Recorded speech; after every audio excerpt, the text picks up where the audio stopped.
Silakan duduk, Mbak.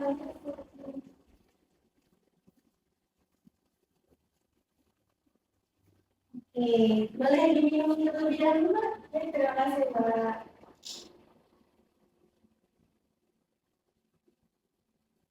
Cuacanya hari ini memang agak terik ya, Mbak ya. Belum panas sekali, Mbak. Bagaimana perjalanannya tadi, Mbak?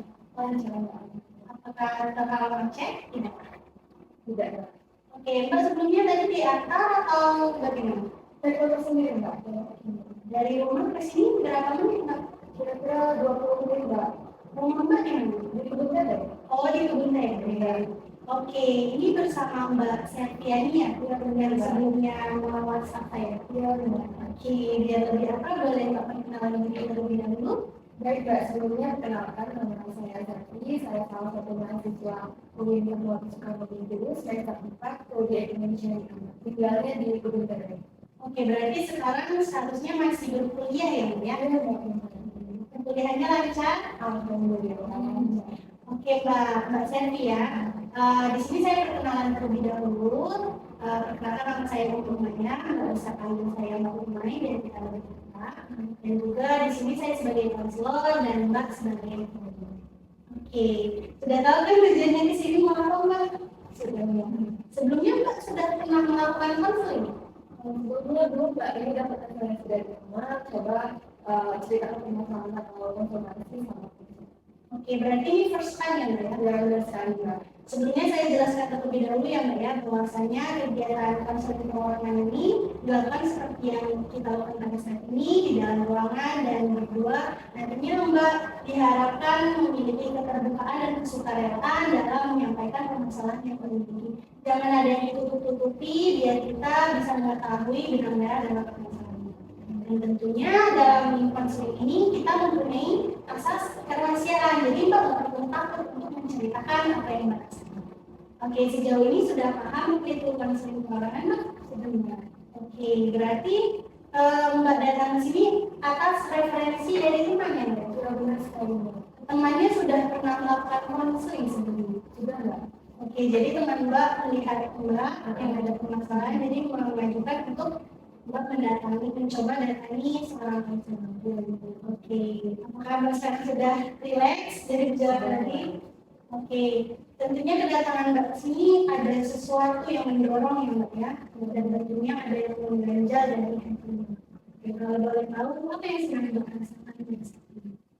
Yang sedang saya rasakan itu Mbak, orang tua yang terlalu kayak kita misalnya itu dibilang sekarang sedikit nggak jadi mau apa dan mana selalu dipikirkan kayak negatif thinking gimana aja kan kalau saya berarti mau jalan-jalan nih sama teman misalnya atau nggak gimana sih kalau kita langsung berpikir kayak ayo kita keluar ke sana kalau mau ngajak teman kalau nanti besar kalau kayak gimana gitu kan jadi kan kita sebagai anak tuh berpikiran kayak aduh kayaknya ya orang tua tuh udah ini bukan pergi sana tapi tidak berbuat tidak pergi mereka dalam pergi ke sana jadi kita sebagai anak tuh kayak menurut aja enggak tapi kejadian itu semakin erat semakin intens itu di saat saya kelas SMK gitu Pak dan dari situ tuh udah tahu tuh ada yang bilang cerita dong ini cerita saya gitu kan jadi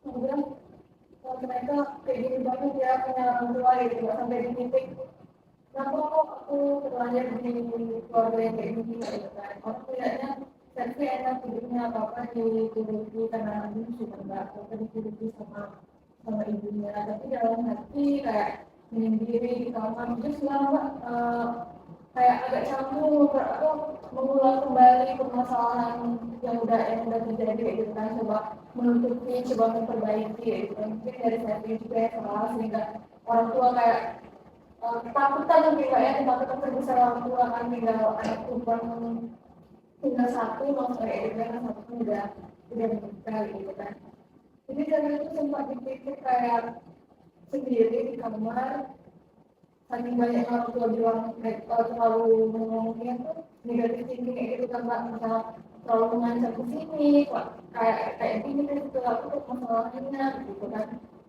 jadi saya tuh ada yang dari itu kayak mau bunuh mbak udah mencoba kayak bunuh diri itu udah Mbak. Sampai teman-teman selfie menelpon selfie tapi selfie diri kayak nggak nggak mau mengangkat, nggak, pokoknya udah di kamar sendiri untuk pintu, untuk jendela, dan cuma ada di situ ada dinding, terus ada pecahan botol kecil yang botol kaca.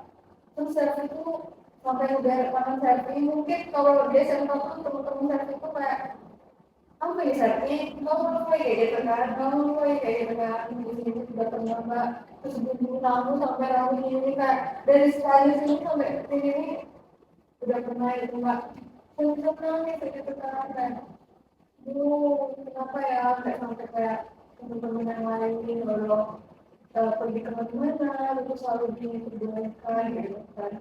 Terus tapi juga sering mereka pertemuan kan, banyak dia ngobrol sama ibunya gitu kan. Tapi sekarang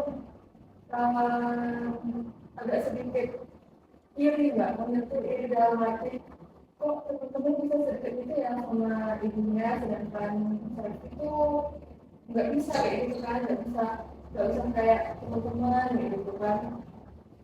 Apa yang salahnya gitu karena apa saya ini ibu saya itu kenapa nggak bisa jadi kayak ibu kayak mereka gitu mbak, mungkin kalau dalam keturutan atau diberikan sesuatu pasti diberikan sama orang tua saya, mau ini mau itu mau barang-barang apa pasti diberikan, tapi cuma saya itu kayak kebebasan, jadi itu belum mendapat kebebasan dari orang tua saya gitu. Sampai detik ini kuliah pun karena saya sudah kegiatan kemudahan makanya saya itu lebih senang selfie di luar daripada selfie lama-lama di rumah. Jadi kalau di rumah tuh nggak boleh, bukan nggak boleh, tapi lebih kayak nanti kayak gini, nanti lo kok dalam selfie di situ cuaca waktu kalau naik cuaca bisa ini juga begini gitu kan. Tapi yang waktu tapi mencoba keluar dari rasa dan ketakutan itu sebenarnya Pak, ketakutan yang diberikan oleh kedua orang tua saya dengan cara ini Pak, nanti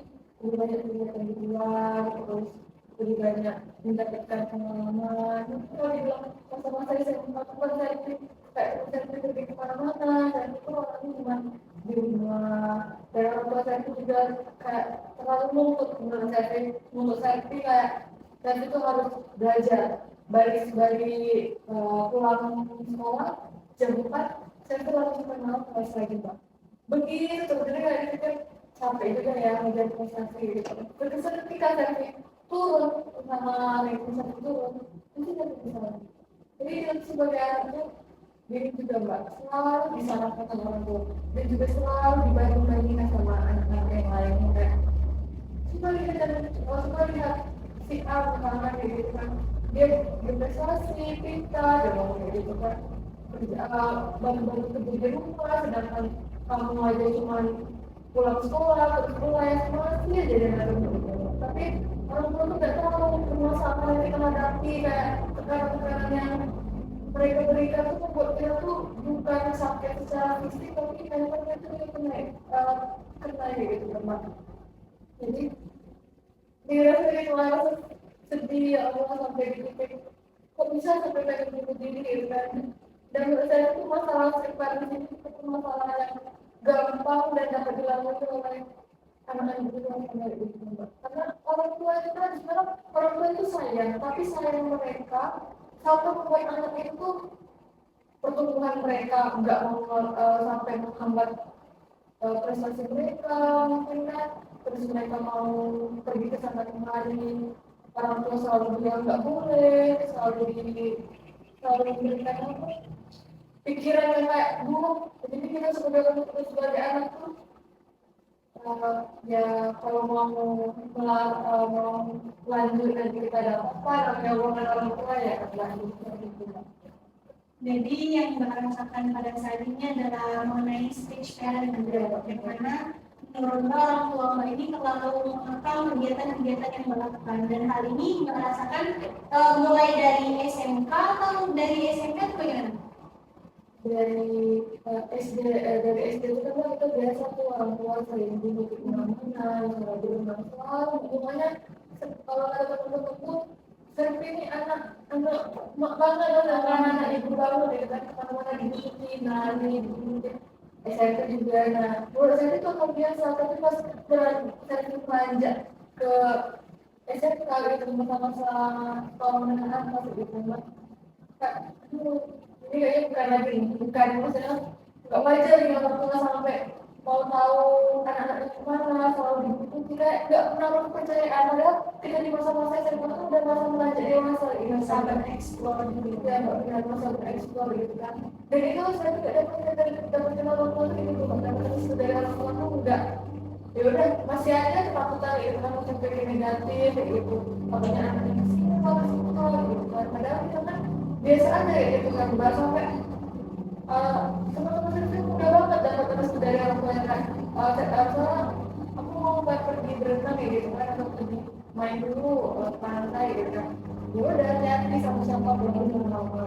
Tapi pengen kalau dapat jawaban dari orang tua tuh gitu kan, tapi saya tidak dapat itu dari orang tua, malah saya dapatnya awas tapi ini ya nanti tidak tanggung jawab kalau misalnya ada apa sama kamu. Jadi ya kayak gimana ya gitu, gimana gitu.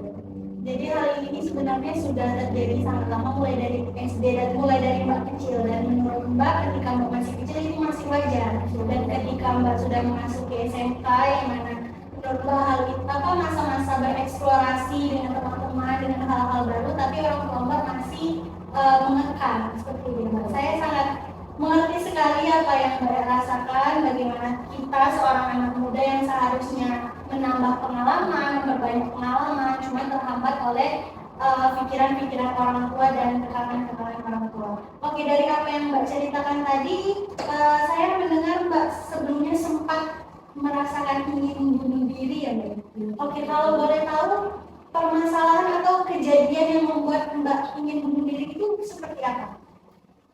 Itu Mbak, pada saat teman-teman kan ngajak dia udah pergi diri kayak gitu kan ke dia gitu kan Pak. Nah ketika saya itu nggak mau izin, kita dari luar sama teman-teman kalau izin aja gitu kan, tidak berani bilang gitu. Jadi kita izin sama ibu saya gimana kalau bisa bilang ke saya, tapi rame-rame kalau aku nggak mau kalau yang sakit bonceng aja gitu kan, karena perjalanan jauh, karena first time nggak mau ke saya kan, first time sama teman-teman itu dari kelas udah kelas 3 boleh lah ya, karena sama kayak bentar lagi tamat nih ya kan, jalan-jalan gitu kan. Ternyata ibu saya kayak apa pernah ke sana, gimana kalau ada apa-apa di jalan ya gitu kan. Terus ada mungkin karena saya sudah mikirin banyak sekali kayak pertolongan dari orang tua tuh sebelumnya Mbak, sampai di titik itu pengen dan menunggu di kamar sampai dikasihkan sampai banget hidup ini terus terakhir yang terlahir di yang orang tua kayak gitu makan ya semua memang liberal gitu kan, semua itu semua tidak terbuka terburuk, tapi saya nggak dapat suruh saya itu nggak percaya dari orang tua, saya itu belum dapat sampai sekarang juga aku nggak, masih berusaha tapi masih sempat orang tua gitu, tapi nggak bisa terlalu menekan, tapi saya juga bukan sebetulnya hal dan bisa dipikirkan mungkin itu sedikit akan menunjukkan. Jadi kejadian yang Mbak merasa ingin bunuh diri itu ketika kelas 3 akhir yang Mbak, ketika pergi bersama teman-teman tapi tetap saja tidak diperbolehkan. Oke, apakah sebelumnya orang tua Mbak mengetahui bahwasannya Mbak pernah sempat ingin melakukan hal tersebut? Enggak, karena aku itu di dalam kamar aku tuh sebenarnya nggak tahu, terus orang tua aku ya udah aku nangis kayak gitu kan, tapi berdiam aja di kamar. Tapi posisinya pas aku melihat ada udah nggak sama sekali kayaknya hidup baik aku kayaknya nangis aja gitu kan, soalnya ada nggak sama sekali belum hidup kayak menurutku kayak gitu banget kayak zaman selalu bukan kita kayak gitu kan. Jadi aku mengakhirinya sempat udah berdarah di sini, tapi belum kayak berpikir ke depan, jangan masih ada gitu. Nggak anak satu-satunya maksudnya perempuan itu kan lagi sudah nikah, nggak kayak harapan orang tua lagi. kalau aku ngakhiri hidup aku, siapa aja yang mau melanjutkan. Jadi kejadiannya itu Mbak di dalam kamar dan posisinya Mbak memang sendiri. Dan setelah kejadian itu orang tua Mbak tidak mengetahui hal tersebut. Tidak benar. Nah, kalau boleh tahu Mbak ini berapa saudara ya? Cuman berdua bersaudara dan Ayu Mbak ya, cewek tadi kan sudah menikah. Dan apakah kakak Mbak ini sebelumnya sama diperlakukan oleh orang tua Mbak atau Mbak merasa hanya Mbak saja yang dilakukan seperti itu? Ini juga mbak saya juga merasakan gitu kan, dari dia masalah pas ini masalah jodohan gitu kan Pak. Nah ibu aku tuh sistemnya mau jodoh kan kayak gitu kan, kayak aku nggak mau gitu sampai di titik kayak aku juga pernah mendapat lagi kita segitu karena dijodohi dan berbeda jarak yang cukup ayo posisi itu masih umur 20 tahun dan lawannya juga 30 tahun beda 10 tahun kayak gitu kan kayak aku mau gitu kan mau fokus mau mungkin ada pilihannya dan ayo itu posisinya itu udah punya pacar mbak tapi sama dia nggak berani bawa punya pacar sampai 3 tahun baru langsung melamar.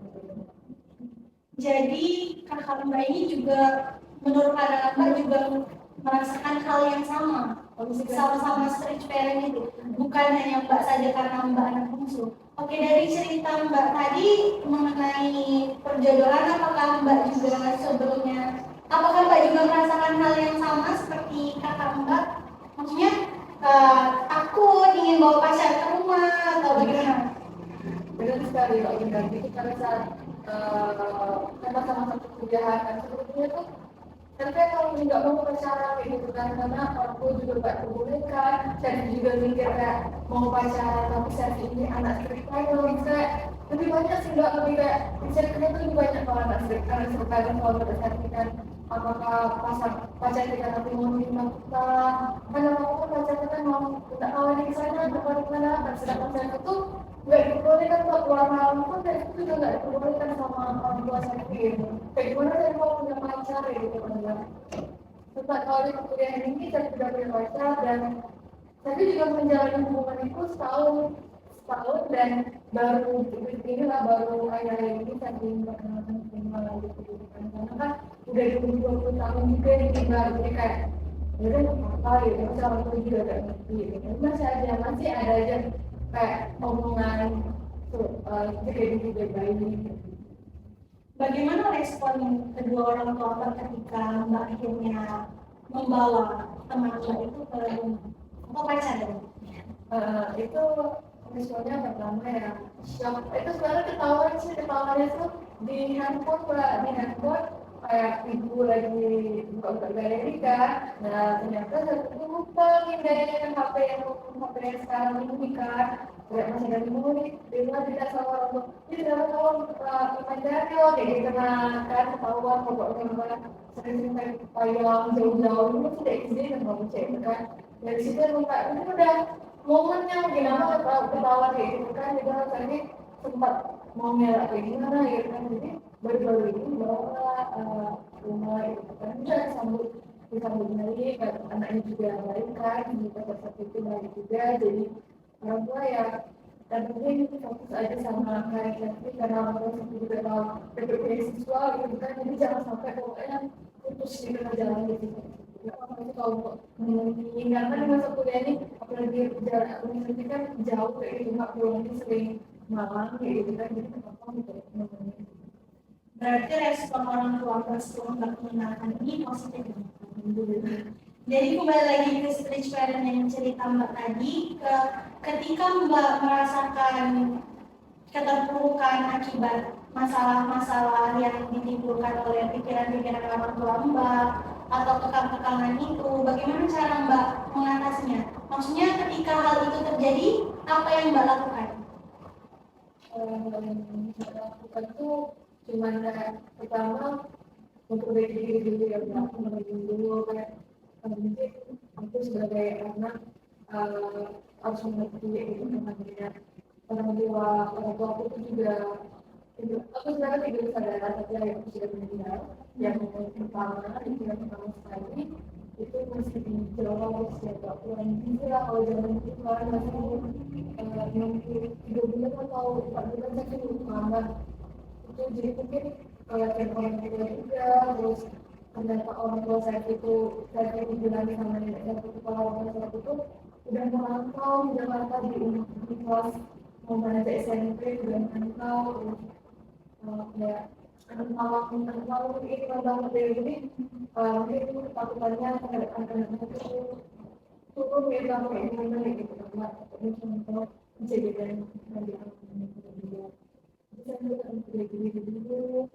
lagi coba introspeksi ke diri sendiri kenapa benar kalau itu nggak bisa juga pandangan kita sebagai generasi milenial dan mbak kayak orang tua yang kayak gitu tuh udah di zaman kayak ini bukan zaman mereka lagi gitu kayak ini udah di zaman kita yang teknologi semakin merajalela terus kita juga mengenal namanya istilah-istilah apa sekretariat lah atau integritas gitu kan tapi kan orang tua kita pada zaman itu kan kayak sama aja lah gitu itu tuh karena anak saya gitu kan jangan sampai dia terjerumus kayak sampai ke hal-hal yang bebas gitu.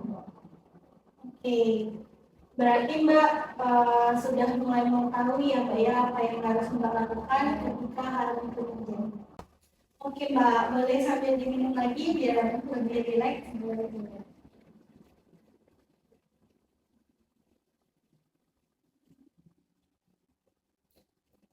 Bagaimana rasanya? Sedikit oke. Oke, dari apa yang Mbak ceritakan tadi, bagaimana pandangan Mbak, bagaimana menurut Mbak mengenai spirituality? Pandangannya menurut saya sih Mbak yang pernah saya alami kayak gitu kan bahwa spiritualitas ini adalah masalah yang bukan tidak disepelekan Mbak karena mengganggu kayak apa mental seseorang, putus asa terus kayak mereka tuh mudah menyerah gitu ya kan Mbak. Nah jadi dapat kuat sebenarnya saya tuh kayak lebih baik karena supaya anak kita ini lebih baik minta maaf daripada tidak izin. Jadi mereka tuh kayak ya udah mau kemana-mana ya udah nih nggak usah izin dulu sama keluar lagi nggak apa gitu lagi kan pasti selalu ada penolakan secara tidak langsung nggak boleh kamu nggak boleh kesana tapi lebih negatif bikin orang tua daripada bikin beban pikiran kita mau pergi kemana-mana jadi lebih baik ya udah nggak apa orang tua nggak tahu kita pergi kemana kita nikmati aja dulu suasana di sana terus nikmati perjalanannya gitu kan mungkin satu pengalaman juga gitu. Nanti aja deh kalau misalnya di rumah atau kalau ketahuan baru kita minta maaf kalau nggak ketahuan juga kita nggak apa laju menjalani aja gitu senyaman kita aja gitu tapi kita sebagai anak sekarang secara menurut kita sendiri kita bagaimana lagi Pak menghadapinya gitu kan daripada kita menuruti apa kata orang tua bilang nggak usah kemana-mana ya kita sebagai generasi milenial tuh Pak mau lah mencoba kayak oh ya itu tempatnya di sana pengen mencoba ke sana biar tahu biar merefreshkan otak gitu kan Mbak tapi kalau orang tua yang bilang nggak usah terus kita bagaimana kayak gitu kan Mbak itu teman-teman juga sering mengajak kalau kita sering bilang nggak perlu kan sama orang tua kayak sama mereka wah jadinya orang tua saya ini benar namanya nggak boleh gitu kan jadi bagaimana kita menanggapannya sendiri sih Pak tapi juga ada dampak dari sistem itu juga sih yang saya alami itu teman-teman jadinya bisa mau ngajak saya berjalan misalnya ke daerah dulu misalnya kan pantai atau sungai di sana gitu kan tapi mereka tahunya saya butuh anak sekitar dan semua jadi mereka tuh kayak ya saya pasti kalau tidak izin tidak izin bahkan orang tua kamu tidak tahu juga sih kalau orang tua tidak tahu kemudian tidak apa aku tuh udah nekat aja kan ayo tidak baik saya kalau tidak izin enak itu sih mbak lebih cari teman yang emang tahu posisi kita juga tidak terkenal emang menurut saya emang susah. Oke, jadi menurut Mbak, spiritual ini jika berlebihan bisa berdampak negatif ya Mbak ya, baik melalui perkembangan anak, pengalaman anak, eksplorasi, dan juga tentunya bisa mengganggu kesehatan mental seorang anak. Dan menurut saya mungkin hal ini bisa dijadikan pelajaran juga Mbak untuk kita nanti ke depannya.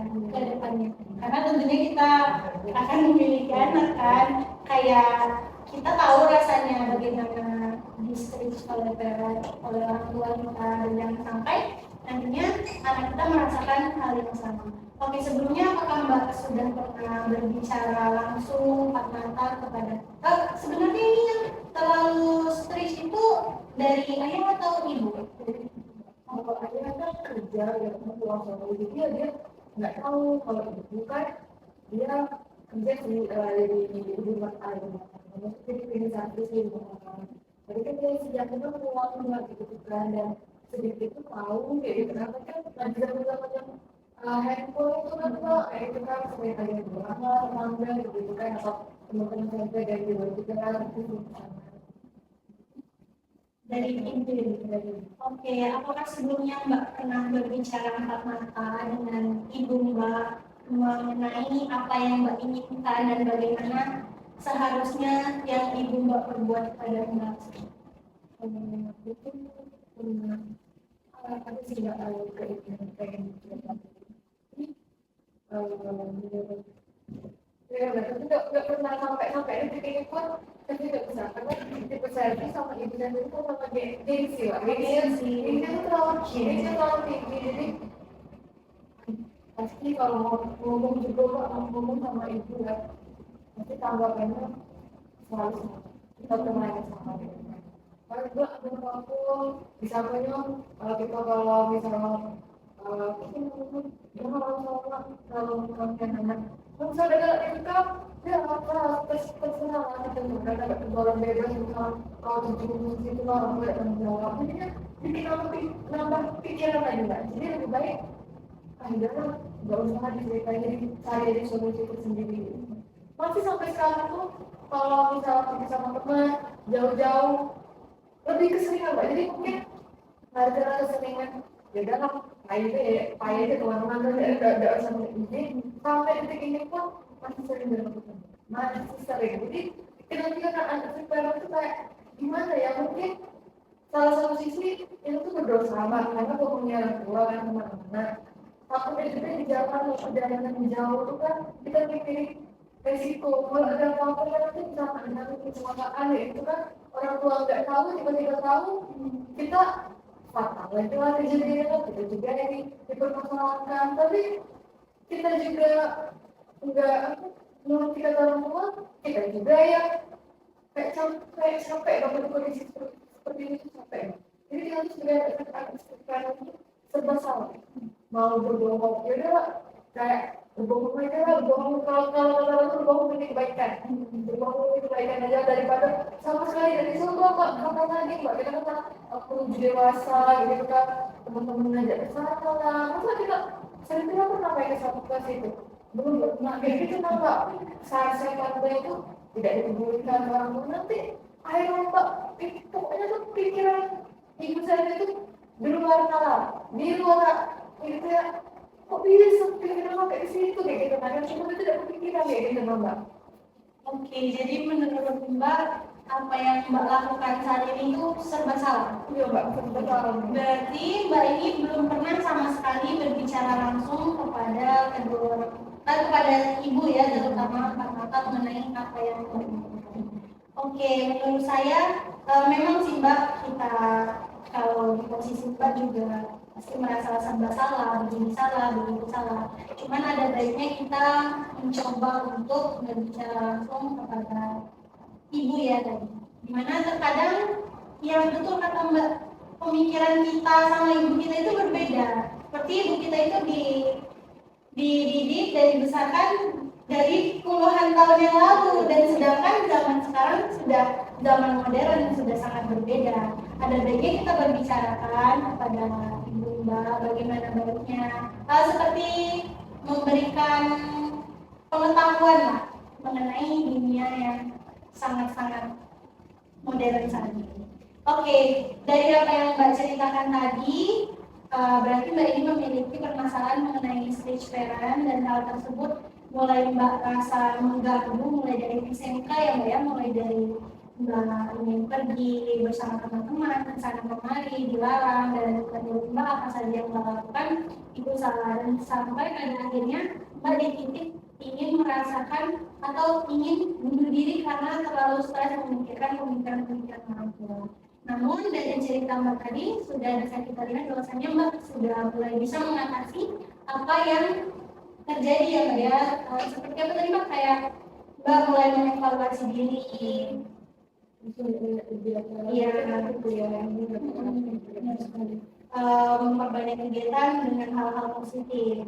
Oke, dari perjalanan konseling kita tadi sampai sekarang, bagaimana perasaan Mbak saat ini? Alhamdulillah udah nggak jujur selama permasalahan kayak diri paling ini setiap ada permasalahannya timbul gitu kan atau mengingatkan kembali selalu dipendam aja nggak dari SMA kayak mulai bisa kok menyendiri terus sampai itu menyendiri kayak nyata itu dari atas sama diri sendiri mbak karena menurut saya cerita juga sama orang lain permasalahan saya juga sama orang lain itu kan berbeda kan dan belum tentu permasalahan saya itu menurut saya itu kan berat tapi menurut orang lain itu mungkin permasalahan yang biasa aja mungkin permasalahan mereka yang lebih berat jadi kayak ya udah sama-sama diri sendiri aja gitu. Oke, dari proses counseling yang sudah kita lakukan, apa yang akan Mbak lakukan setelah ini? Untuk yang saya lakukan sebenarnya sudah pernah kita itu tidak belajar dari Mbak tadi coba berkomunikasi kita tuh lebih kayak mempelajari sama orang tua kayak gitu kan menjalani kalau zaman sekarang sama zaman mereka itu kan berbeda banget ini kan anak generasi milenial tuh pengennya kayak memperluas ini wawasan kayak gitu kan pengen jalan-jalan gimana kayak gitu kan kalau nggak jangan apa ubah pemikiran kayak gitu itu sama di pemikiran kayak sedikit kata-kata mungkin negatif dari orang tua tuh sama kita tuh langsung berpikir kayak overthinking kayak gitu mbak kayak gimana kalau orang tua kayak gini jadi mau pergi tuh terserah pergi kayak gitu kan tapi selalu teringatkan tadi ibu aku bilang kok jangan lo kecelakaan di jalan kayak gitu kan apa dia kalau orang tua tuh kan takut malah kayak gitu kan nggak benar juga kan mbak jadi itu sekali kali tapi kita mikir daripada tidak baik kita jadi sama aja kita kayak sayangnya waktu terus berjalan dan tidak bisa diputar kembali ya teman-teman. Oke, berarti Mbak sudah mulai mengetahui ya Mbak ya apa yang harus Mbak lakukan setelah ini. Bagaimana perasaannya sekarang setelah bercerita panjang lebar Mbak? Alhamdulillah udah ada yang kayak ada yang pengen mendengarkan dari dipendam kayak dipendam dari zaman SMK itu juga sampai di perkuliahan ini lumayan bisa mengatasinya. Oke, jam juga sudah menunjukkan 30 menit ya Mbak ya. Oke, berarti Mbak sudah mengerti apa yang harus Mbak lakukan sekarang dan juga Mbak sudah merasa lega. Mbak boleh melakukan seperti yang Mbak katakan tadi dan kalau misal ada lagi hal-hal yang mengganjal Mbak boleh konsultasi. Apakah Mbak sudah merasa cukup sekarang? Alhamdulillah. Oke. Terima kasih sudah mengunjungi kami. Semoga Mbak dapat mengatasi permasalahan yang sudah Mbak ceritakan tadi dan semoga ibu Mbak memiliki pemikiran yang luas dan tidak terlalu mengekang lagi. Amin, terima kasih Mbak telah mendengarkan saya. Kalau begitu saya langsung pamit aja ya Mbak, maaf mengganggu waktunya Mbak. Oke, baik. Hati-hati di jalan ya Mbak ya. Terima kasih.